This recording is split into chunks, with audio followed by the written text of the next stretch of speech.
What's going on, family? This is Scrapbook Boxing, Museum of the Forgotten Fisticuffs series. We're going to continue with Mike Tyson's saga. And we left off with Terrell Biggs and Mike Tyson fighting at Atlantic City. And it was a 7-round knockout. So Bill Cayton and Jim Jacobs was trying to get a lucrative contract deal with HBO. And they wanted to hold a venue in Atlantic City. But the problem they were having was Larry Holmes. You see, after he lost to Michael Spinks, he made a comment. And he said that you can kiss where the sun don't shine. And since we're on HBO, that's my big black behind. And the reason why he was upset is because he kind of knew he was being done in. You see, Larry Holmes, Don King, the judges, and the officials were spotted at a restaurant.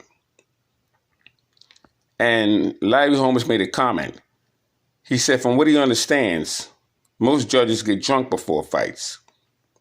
And what he was talking about was that all these officials and judges and referees, even him with Don King, was spotted at a restaurant. They used to work these deals out before the night of the fight. And he was pulling the plug on that somewhat fraternity way of doing business.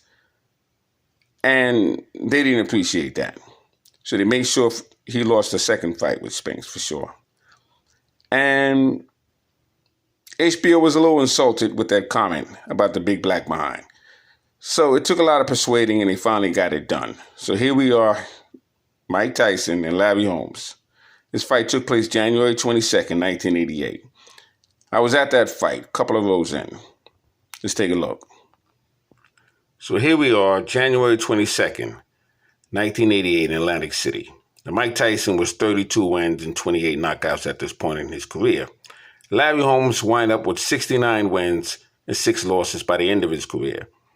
But he was born November 3rd, 1949. He stood 6 foot 3 inches and he had an 81-inch reach. He began boxing at a very early age, 1973 to 2002. And this was the same year it was Marvelous Marvin Hagler. They called Larry Holmes the Eastern Assassin. And, you know, he held the WBC from 1978 to 1983 when he defeated Ken Norton. That was one of the greatest heavyweight championship bouts. And the 15th round was one of the greatest rounds of all times. 1983, he gave up the belt and became the IBF champion in 1984. And he held a lineage in the ring belt from 1980 to 1985. When he fought Muhammad Ali in 1980, that belt became lineage. And he had 20 title defenses. He was 48-0 when he lost to Michael Spinks. He was trying to tie Rocky Marciano's record. They was not going to allow that to happen. And unfortunately, he got Michael Spinks involved in this thing here. And, you know, whether Larry Holmes was robbed or not, we'll leave that up to the general public. But that's basically where we are at this point. He fought fighters such as Morris Frazier, knocked him out in the first round. I was at that fight. Ken Norton, 15 round. Unbelievable match. I couldn't go to that fight because I wound up going to the Philadelphia Spectrum, and that was Mathusad Muhammad and Yaki Lopez. And I also saw Marvin Hagler and Benny Briscoe that same year. So I couldn't see all those fights. But he also fought Evander Holyfield and Jerry Cooney and Ernie Shavers. So he actually earned his way back to try and get another shot at the title. So that's where we are right now. Larry Holmes and Iron Mike Tyson. Let's take a look at some pictures of that fight.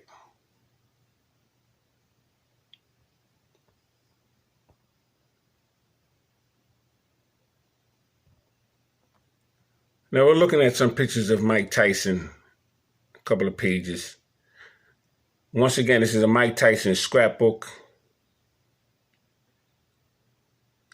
I'm not sure if it was me or my dad put it together. We used to do these books together for many, many years. I'd be on one side of the table, he'd be on the other side of the table. And we would brag about who did the books the best, and we had a great time. R.I.P. to my dad. And he was very instrumental in me with boxing. He was very supportive. And, I'll always miss my dad, but when I do these, it brings life back to the moments we had doing these together. So, all right, let's take a look at that fight. Oh, I must be fair to Larry Holmes. So let's take a quick look at Larry Holmes. This is a page on Larry Holmes. Now, Larry Holmes is called the Eastern Assassin. And I had to make sure I was at that fight in Atlantic City, January 22nd, 1988. Larry Holmes was something else, man. I had several conversations with him. Remember, he was inducted into the Hall of Fame. Great guy was Larry Holmes. They tell it like it is. And I felt that Larry Holmes never really got his just due. Just like Marvin Hagler. All them guys that started in 1973, they just never seemed to get their just due. And it's unfortunate. Larry Holmes was a sparring partner for Muhammad Ali and Smoking Joe Frazier. And he put his time in. And he was never quite rewarded the way he should have been. All right, so here you have Mike Tyson. Typically charging in. I think Mike Tyson's strategy was trying to weaken the legs of Larry Holmes. Larry Holmes is very intelligent. You can see the ring savvy, how he's tying Mike Tyson up. He's grabbing him properly around the shoulder blades, so Mike Tyson's arms can't go around his arms and catch him on the face. This is the proper way to handle a shorter man that's coming in on you. The issue with Larry Holmes, he didn't quite have the legs at that time. He states that it was short notice, and had he had a few more weeks to prepare, he would have saw a different outcome. Mike Tyson, you can still see the greenness in him because of how Larry Holmes is able to control him. That fight lasted 4 rounds. Devastating knockout. Joe Cortez had to make sure he jumped in and save Larry Holmes from further punishment. Now, how Larry Holmes got knocked out, actually, his arm got caught in the ropes. You'll see that in a moment. What I'm doing right now is just showing you a couple of pictures here. Because what we're really doing is setting this up for the Michael Spinks fight. Now, right here, I just want to show you right quickly. Look at Joe Cortez. Look at the position he's in. Look at Mike Tyson. Mike Tyson throws his body completely. That is the perfect way to throw a right hand if you're a slugger. Perfect way. And he's throwing it as though you're throwing a baseball. He puts his entire body. His shoulder and elbow should be in the chin and the belly button of his opponent after that punch is thrown. All his weight is being thrust to that punch. Now, he's also supposed to be in balance to come back with a hook to the body or a hook to the head if necessary. In this case, it's not necessary because Larry Holmes is pretty much out on his feet. I'm just moving around here. Joe Cortez looks in. This is when the fight's going to be over. Mike Tyson comes in with a left hook.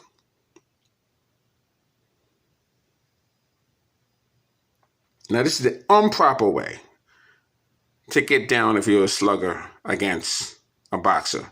You don't get down this way. Mike Tyson got away with it because of the speed at this point in time of his career of Larry Holmes.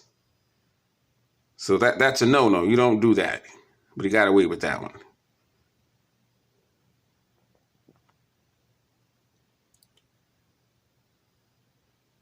As you can see, Larry Holmes up in the air. His legs. Fight is over. Cortez is about to jump in. Sit on top of Larry Holmes and stop this fight. Mike Tyson. Well, let's see this here. The torch is passed. Mike Tyson scorches Larry Holmes. Yeah, they had all kind of write-ups about this fight. I had a lot of newspapers. I was just collecting like crazy because it was a monumental event. And I got a lot of stuff from Atlantic City. Papers came out that same night.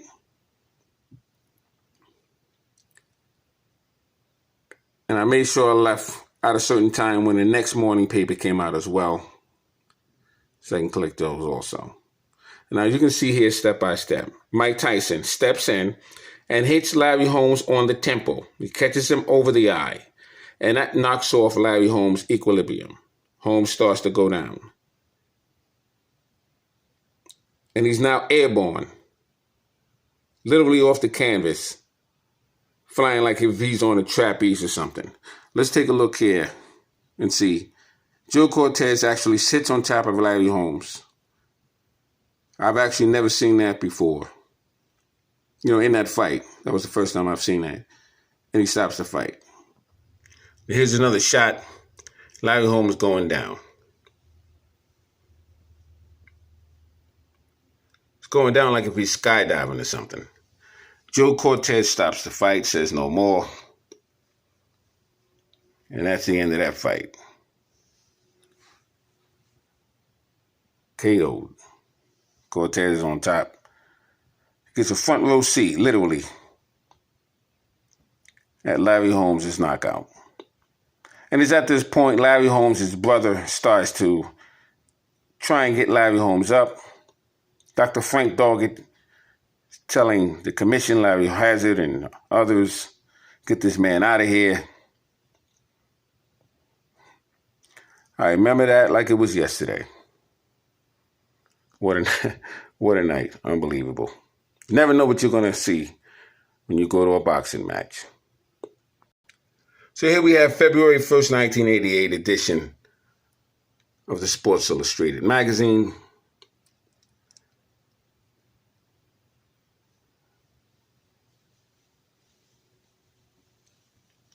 And the write-up is too much. Mike Tyson KOs Larry Holmes.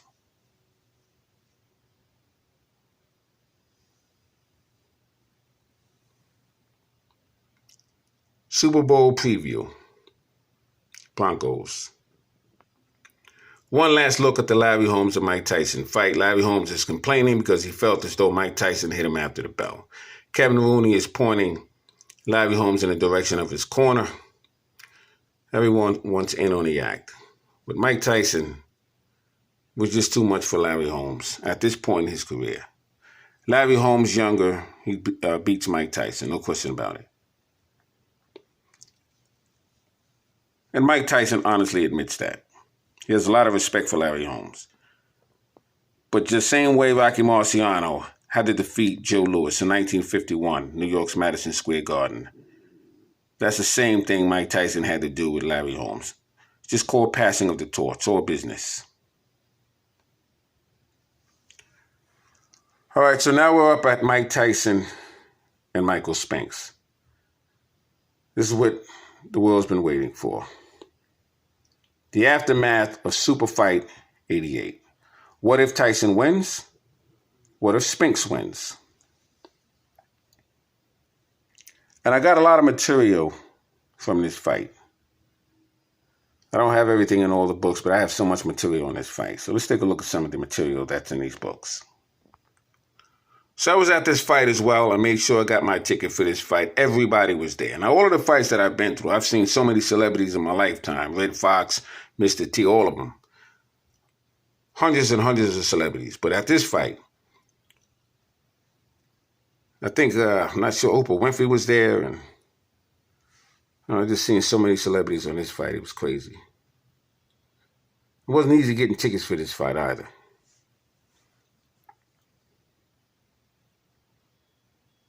Let's see here. I think that ticket cost me $800 for the seat I was sitting.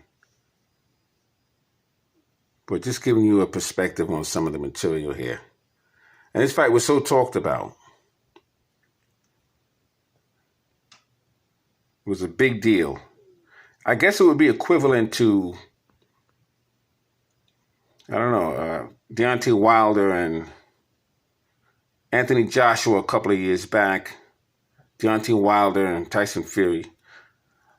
I don't know, much bigger than that, I guess, because everybody was into this fight. People who didn't know anything about boxing was talking about this fight.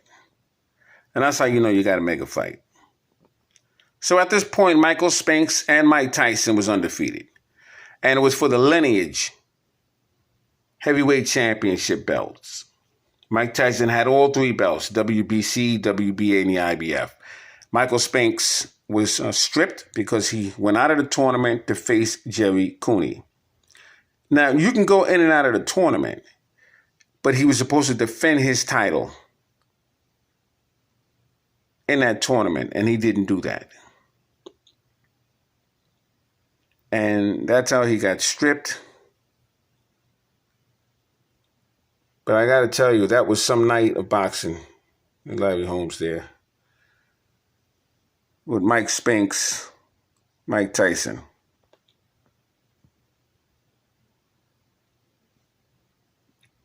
Try to get everything in there if I can. Now, I got plenty of material because everybody wanted in on this. All the boxing magazines, all the newspapers, People Magazine, Sports Illustrated, car magazines. Everybody wanted in on this. Now, Teddy Atlas always had a problem with Mike Tyson. It was an incident that took place when they were at Catskill. I'm not going to get into that at this moment, but here I'm just going to read to you. Tyson's former trainer reveals Michael Spinks will knock out Mike Tyson. And when you have animosity, you're going to have people say all kind of things. Whether they really believe it or they don't, or they want to expose someone because they have animosity towards that person or situation and or circumstance. That's just life. It's up for the fighter to prove it. So once again, I'm just showing you material of that fight. My dad and I collected almost everything we could on this fight. Professional ring record of Mike Tyson and professional ring record of Michael Spinks. And it just basically lays out all the fights that took place during the course of that time.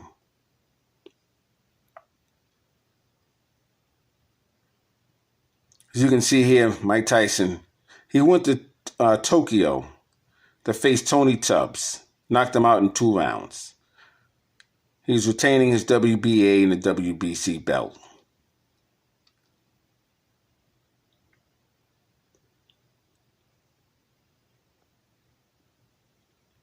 Here you have Michael Spinks when he fought Jerry Cooney, knocked him out in 5 rounds and retained the heavyweight championship. But he was stripped of that belt. He was 31 wins with 21 knockouts. Now, Michael Spinks was a dynamic light heavyweight champion. And I was at the fight when he fought Dwight Braxton in Atlantic City. I believe that was in 1983. That was some fight. I was in the second row of that fight. Michael Spinks versus Mike Tyson. Yeah, that was something else. So I'm just going to start going through some of these pages until we get to the point of the fight, just to show you some of the snapshots.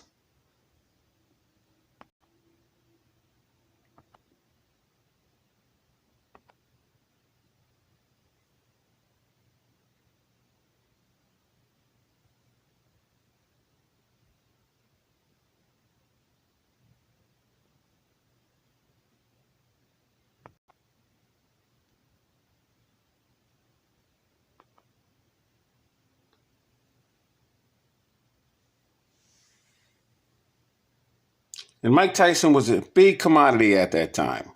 All kind of shirts and hats. He was on talk shows. He had commercials. And he was the talk of the town. He's the guy that everybody talked about. In the barbershops, it was all about Mike Tyson. You had posters up in the barbershops. And a lot of people were leaving boxing because you didn't have that kind of athlete. You didn't have that name. When Mike Tyson came on the scene, everybody came back into boxing. And they were even bringing up old fights to compare to Mike Tyson. So boxing was, it was back on the scene again. And you got to thank Mike Tyson for that. I'm trying to show everyone as many articles as I possibly can before I get to the fight.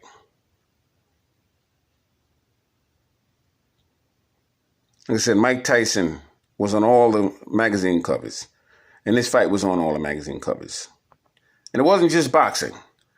They were on all magazine covers. They were on cartoon books. Every kind of book you can think of. That's how big this fight was.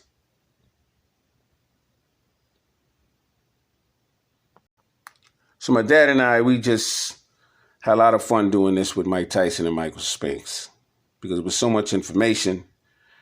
And, every time we go to the gym, that's all you were talking about. And that's all everybody talked about. And the night of that fight, let's say I went to Atlantic City early that afternoon. We were at the gym early that morning. And you had all the journalists in the gym. This is Gleason's gym now. And they were just talking about the fight. It was heading down to Atlantic City. And it was just a big deal, a big deal. You had the old-timers coming down there. Jake LaMotta, Muhammad Ali, Larry Holmes, Rocky Graziano. Everybody you can think of was down there that night. They were trying to get Ray Robinson down there. He was too sick to go down at that point in time.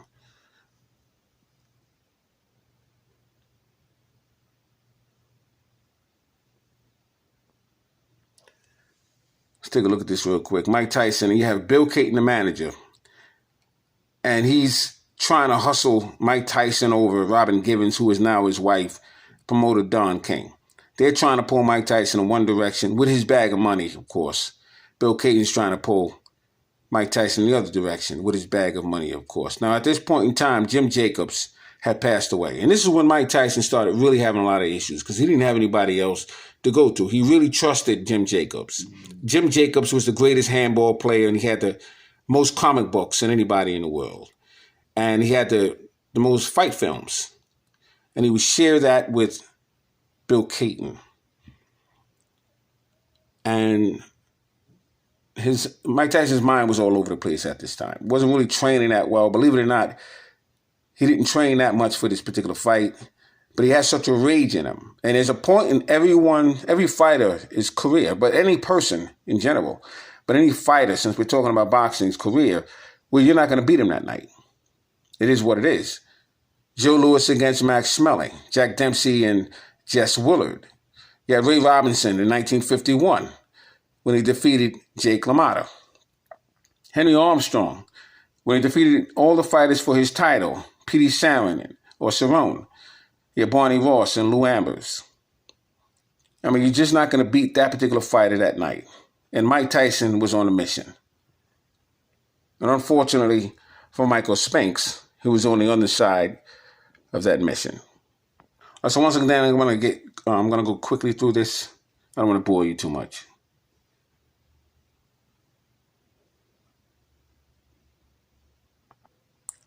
So let's take a look at the ring ratings at this point in time as of April 4th, 1988. Michael Spinks from Missouri, Mike Tyson from New York. Vander Holyfield from Georgia. Tim Witherspoon, he was from Pennsylvania. Just wanted to show you this picture of Tim Witherspoon. He was WBC heavyweight champion, and that's when he lost that belt. And he was something else. He was from Philadelphia. I knew him personally, and had he been more dedicated, he could have been champion for a long time. You have Tony Tucker and Carl the Truth Williams, Pinklin Thomas, Trevor Berbick, Addison Rodriguez. Remember that knockout that Evander Holyfield hit him with? Wow, that's crazy. And George Foreman. Terrell Biggs and Mike Weaver.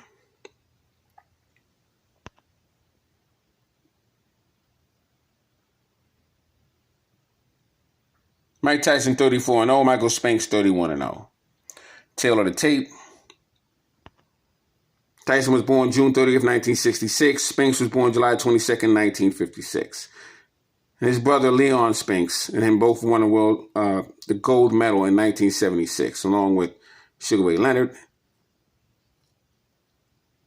Leo Rudolph, and Mike Tyson from Catskills, and Mike Spinks at that time was from Wilmington, Delaware. Tyson stood 5'11.5". He's not really that tall, but they tried to hype up his height. Spinks was 6'2.5". Tyson was 220. Spinks was 205. Now keep in mind, let's see here.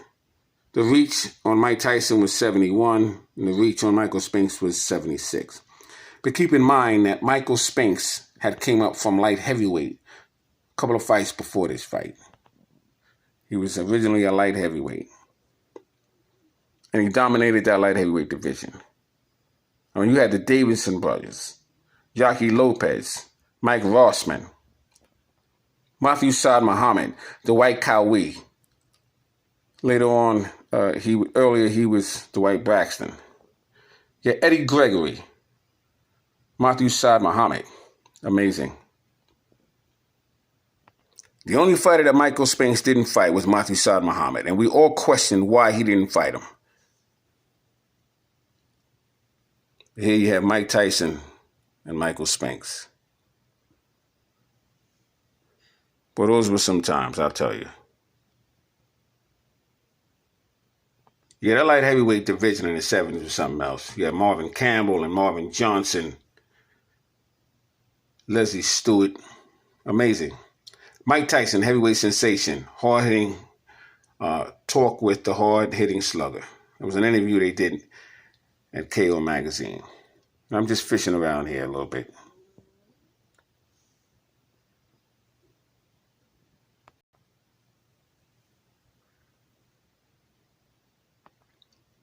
Whenever I decide to do live streams, I can talk to y'all as I'm doing this. Ask y'all if y'all want to see more and what have you. Here you have Richard Steele bringing Mike Tyson back to a neutral corner. Now, this particular picture here, Mike Tyson's stance, that was the picture was taken from Terrell Biggs, because that's the stance he had. And Biggs was right up around where Richard Steele was in that position. In fact, let me show you the stance. Look at that stance. And here's the stance of Mike Tyson and Terrell Biggs. So that's where they got that picture from. Have hundreds more, but I'm just going to skip through this. I don't want to bore you. So you have referee Frank Cappuccino. Knew him very, very well. In fact, him and I were sitting and talking together with the Meldrick Taylor and Courtney Hooper fight in Atlantic City. So here you have Mike Tyson and Michael Spinks. He immediately drives Michael Spinks to the ropes. Michael Spinks does not want to be in that ring. He didn't want to go in the ring as he was walking in there. But he had to complete the agreement. Here you have Butch Lewis. Because the word was Butch Lewis had to go over to Mike Tyson's dressing room, check out the hand wraps, and he heard there was some commotion in the locker room, and he saw a big hole in the wall. Mike Tyson was so upset that he banged a hole in the wall. And this really frightened that camp, Michael Spinks' camp. Didn't want to be in there as it was, and then he comes to find out that news. Now, he goes down from a body shot. Very good combination Mike Tyson threw when he got him up against the ropes. This fight only lasted 91 seconds. And it was amazing because everybody was at this fight. And they only saw 91 seconds of action. I'm in the 8th row somewhere. Here, 8th or 7th row, somewhere around there. I had pretty good seats. It was hard to get the seats because all the celebrities had the seats already. I promised to them. And it was hard to get seats. But I was able to get seats. I got the 8th row. I think it's 8th or 7th row. Can't quite remember. Got to check my ticket stub. I kind of felt cheated. And that was the opinion of most people. And if you went to go eat a hot dog or put your head down and drink a soda, you missed the punch. Now here, you can see Mike Tyson on the attack and Michael Spinks is on the defense. And this is pretty much what you saw. Michael Spinks was always on the defense because he didn't want to get hurt. And that was the bottom line. Mike Tyson, once again, on the offense, and Spinks is on the defense. Now, Michael Spinks is a much better fighter than this, but fear is what caused him to react this way. Mike Tyson throws an elbow. Frank Cappuccino tells Mike Tyson to knock it off because he had given those instructions to him in the dressing room. Butch Lewis had pointed it out to Frank Cappuccino. As you can see here, Michael Spinks is down. This is the first time he was down. I'm sorry. It's the second time he was down.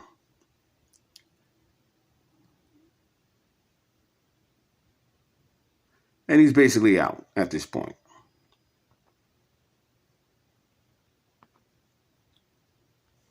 And there was so much going on leading up to this fight that Michael Spinks just didn't want to be in there. He didn't. And he took forever coming out of the locker room. They had to convince him, you have to continue. You got to get out there. And you see Mike Tyson trying to split the guard of Michael Spinks with an uppercut. Look at the foot position of Michael Spinks. He is destined to go down. Poor performance of Michael Spinks.